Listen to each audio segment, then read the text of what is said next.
Hello, welcome to the SEO Nerd Digital Marketing Podcast. I'm your host, Michael Friedberg, founder of SEOnerd.com, online SEO tools. Today we're going to interview Fernanda Oli, a former employee of Google. She's going to talk about SEO. Hello, we are with Fernanda Oli. She is a results-driven digital marketing specialist with years of experience in the hospitality industry, working with big brands such as Marriott Intercontinental and Wyndom. Hi, everyone. So, Fernanda, what got you into digital marketing and SEO? Um, I'm a millennial, so I grew up in the age of the internet, and I was very engaged at the time, early preteens to teens. In AOL AIM, those chat rooms, Neopets, Lisa Frank, those gaming websites that had already started using digital marketing strategies. And then the age of social media arose with MySpace. I remember back in the day, I loved the page designing MySpace with HTML coding. I know that many people who are millennials were doing that at the time to showcase their skills and their cuteness. That was really fascinating. And then also the evolution going into Facebook and the transition of ads becoming optimized and websites and Google getting larger in scale internationally, and being able to see all that and grow up in this era of the internet. I've always been interested in digital marketing and SEO, ads, digital analytics. Just a fan of it all. That's awesome. How long have you been doing SEO for? I've been doing SEO for 4 years now, almost five. I started a little after college. I wasn't doing digital marketing after I got hired at Google upon graduating, and I went into a different realm, which was HR. But prior to that, I actually had worked in marketing and had done a lot of content creation, email marketing, social media while I was in college. I'm 29 right now. So when I was 25, I really started to hone into my expertise of SEO and really know the on-site technical and off-site strategies that help websites rank high. So I've been doing that for 4 years now. And the last year, I shifted a bit with learning and getting promoted into digital analytics, which works on the data side of looking at the full picture of digital marketing and being able to track and speak to the KPIs revenue that come from both paid and organic search. That's awesome. What have you been doing with SEO? When it comes to the hotel websites that I work with, we do anything from on-site, which is content creation, keyword research, and optimization, to technical. Anything from technical site speed, mobile friendliness, crawlability, your site architecture, such as the user experience with the navigation and how to name pages so that the keyword is optimized within the structure of the site, structured data to help search engines read the websites more accurately and speak to the data that we put out on the web. On the hotels, like if there's spas and boutique and golf course, event space, you really want to make sure that the website does speak to the area where this content is, and being able to find it in search engines more friendly. And then security, such as SSL, being a secure site, especially in the hospitality space. All hotel websites typically have a booking engine, and it's very important nowadays to have that security. Google penalizes you if you don't. And then the offsite stuff, which in hospitality, it's really big to do your UNAP, which is the consistency of what's on other websites out there in listings, to make sure that your URL, name, address, and phone number are consistent. And then Google My Business, which is a big leader for exposure, organic exposure of local businesses. And in the hotel space, it's necessary and very important because it shows up in the results right on the right side, and then you actually get the actual results from paid to organic on the left side going down. And then lastly, backlinks and press releases, depending on the property. If it's a higher end or a big brand, we do also backlinks, more traditionally, going and compiling them and going after the website that has them to see if we can exchange. So that's pretty much it, what I do at SEO with the hospitality industry space. That was very, very interesting. How important was SEO to your last company or client? Um, it's very important to establish yourself with organic traffic and content, at least content exposure, meaning like your what your brand speaks into, and having the backbone of that, which is your website. I think that most outside of the hotel space, most other websites that don't focus on heavy ad spend are reliant on organic traffic and SEO. So, being able to optimize your content with good keyword strategy and the technical abilities of site structure and structured data, site speed, mobile friendliness is all important to how much traffic you get. Depending on the industry you're in, if you don't have ad spend, or if you're a business starting out with a website and you have to ask yourself which direction to go.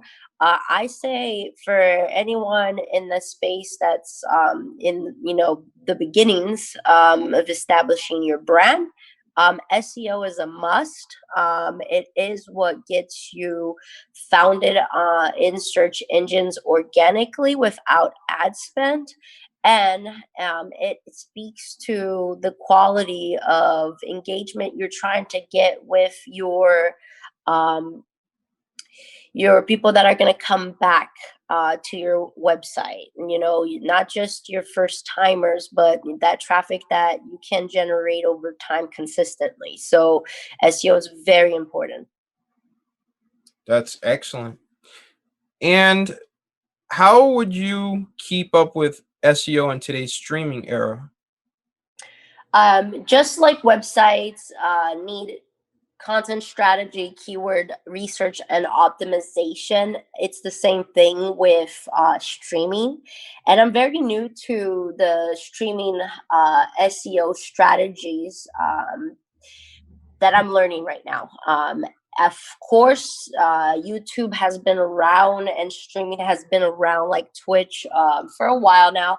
Um, and I just think that we're coming to a phase where people are becoming more aware of what SEO is and how important it is, and also an expansion of streaming internationally, where more people are in that space and getting the grasp of how to be successful in it, and then going to learn those skills, and those skills are tied hand in hand with what websites are doing in SEO, especially with keyword research and being able to speak into your header, your subtitles, and sprinkling your more narrow keyword terms so that you're found for the niche that you're going for. And I think it's very much true as for websites as it is for streaming nowadays. That's excellent. Now we're gonna go into some lightning round questions, or just some random questions, and just tell me the first thing that comes to mind. Okay. What book would you recommend to our audience and why? I'm going to recommend two books. One has to do with marketing, and another one has to do with everything you do in life, and especially if you're trying to expand your skills and adapt new habits, because like your lifestyle, if you choose to be successful in the digital space, you have to keep up and you have to create good habits.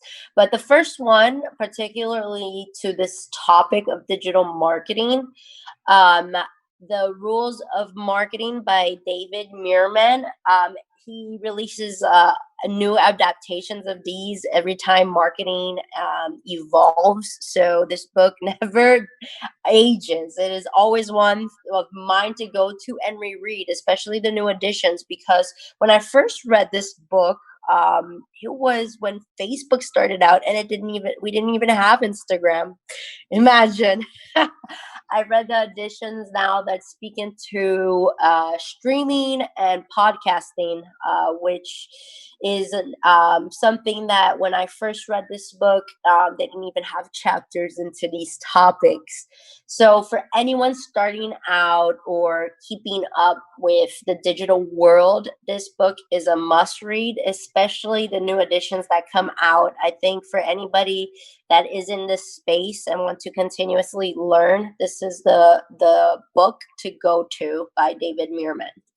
And then the other book that I suggest for anyone, not just in the digital space, is Atomic Habits by James Clear. This book has like transformed my life and the way that I see my habits and how I put new habits into play, and the systems that allow the new habits to become life, habits. And he goes from the cues of how to adapt, new ways of thinking and new ways of doing things already with the systems you have in place, and seeing how you can maneuver things so that it's a reinforcement or it already goes hand in hand with something you already do. And I say this book is a must for anybody, because I believe in whatever space you're going into, if it's one that you have to keep up with and be successful and constantly learn, Atomic Habits is gonna help you understand how to get there. Oh, those are very good two book recommendations. I gotta check out some of those books myself. And the next question is, what would you tell your 18-year-old self? I would tell my 18-year-old self to be aware of what I want to generate in my life and into the lives of others from a place of authenticity, and not to live into ideals that I have made up or have been all my life, socially structured to believe I need to live up to. And knowing that even though those ideals are in place, that seeing where I'm operating from, if I'm really going after the things that I say I am, from a place of awareness, and not just the box I have been operating from.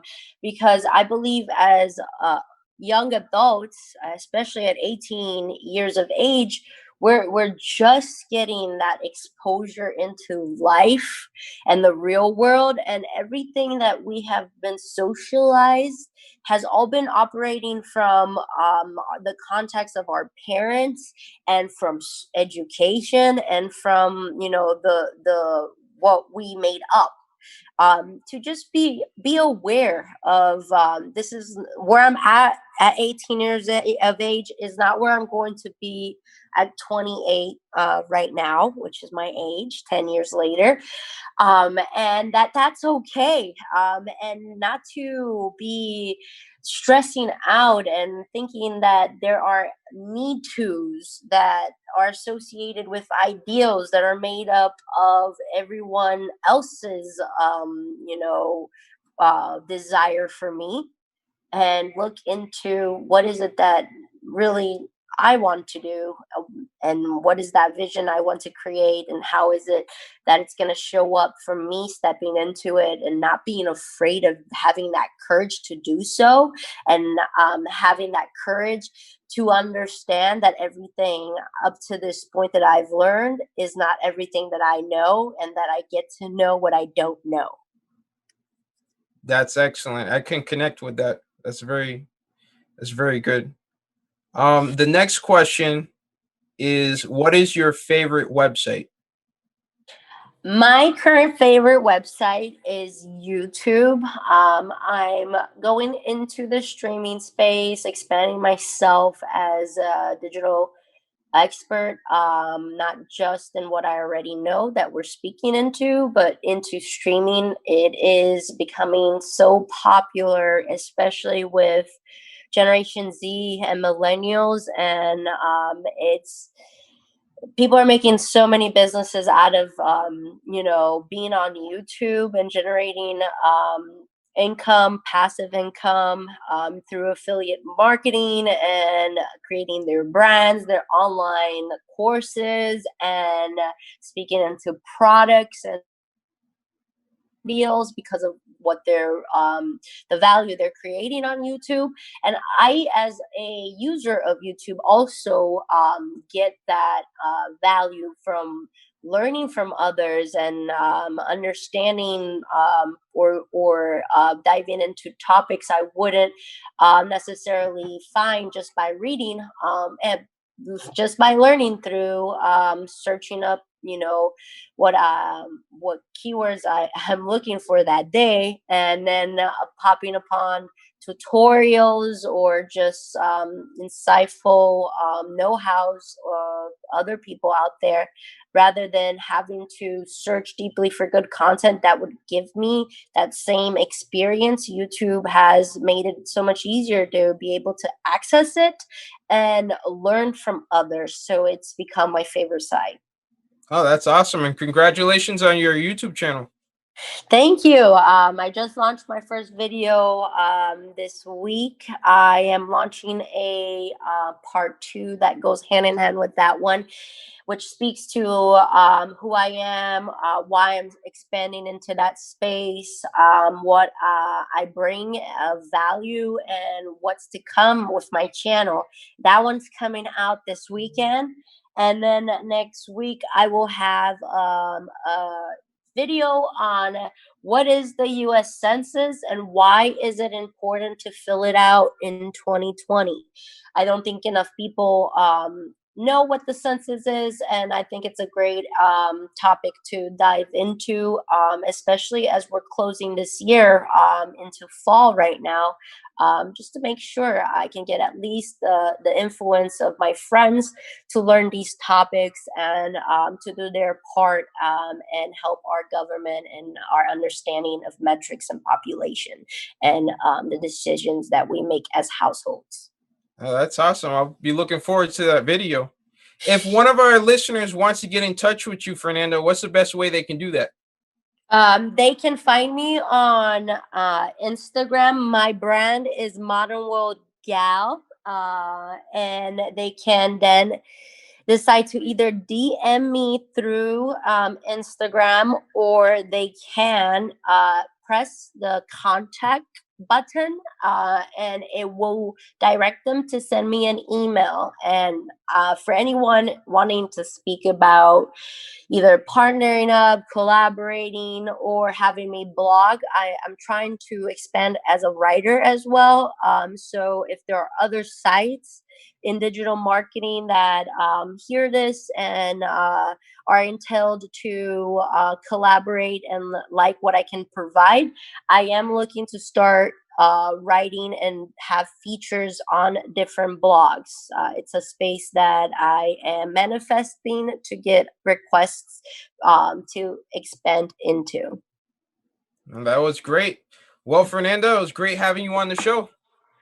No problem, Mike. I hope you have a wonderful night and everybody else too. It was a pleasure. Well, guys, I hope you've enjoyed that episode. Please be sure to check out SEOnerd.com. SEOnerd.com is online SEO software and conversion tracking software that can help your website generate more revenue.